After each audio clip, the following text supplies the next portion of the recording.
verset 16. Prenez par-dessus tout cela le bouclier. Donc au-dessus de tout ça, ayez le bouclier de la foi avec lequel vous pourrez éteindre les flèches enflammées de l'ennemi.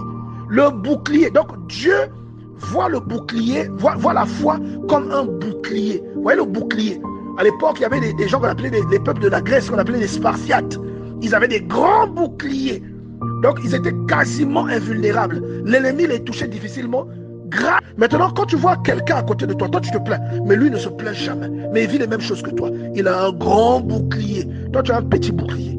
Voilà pourquoi les flèches là t'atteignent. Et tu commences à te plaindre, tu commences à blâmer Dieu, tu commences à te morfondre. Mais lui, il est toujours là. Mais comment il fait? Il a la foi.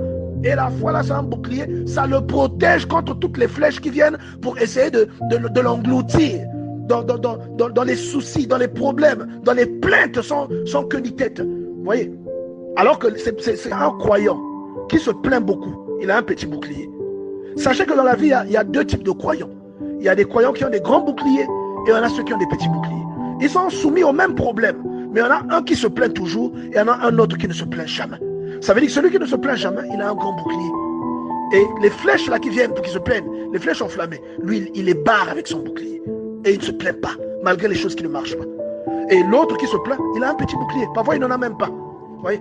Et au verset 17, il dit, personnes qui ont une foi très grande, quels que soient les pics que vous envoyez dans sa direction, il n'est pas atteint. Son enfant est malade, il n'est pas atteint. Le bouclier barre les atteintes là. Il n'a pas de travail, le bouclier le protège. Donc il n'arrive pas à s'en sortir dans ce qu'il entreprend. Quand la flèche de la culpabilité là vient pour dire tu n'arrives pas, Dieu est où? Le bouclier la barre ça. Vous voyez?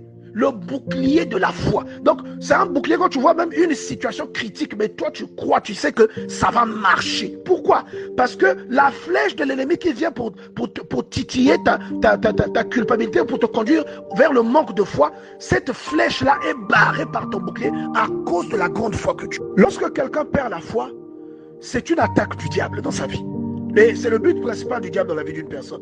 C'est pourquoi vous voyez le diable souvent attaquer les personnes qui prient. C'est pourquoi Paul avertit en disant tous ceux qui vivront une vie pieuse en Jésus seront persécutés. Et Jésus le dit lui-même. Il dit ils m'ont haï avant vous, le monde vous haïra. Ils vous aimeront pas. Et il le dit pourquoi? Parce que une personne qui prie est la cible du diable. Le diable va t'attaquer, mais il ne viendra pas apparaître pour te dire je vais t'attaquer. Non, il va attaquer ce que tu possèdes. Il va attaquer ton travail. Il va attaquer ton enfant. Il va attaquer.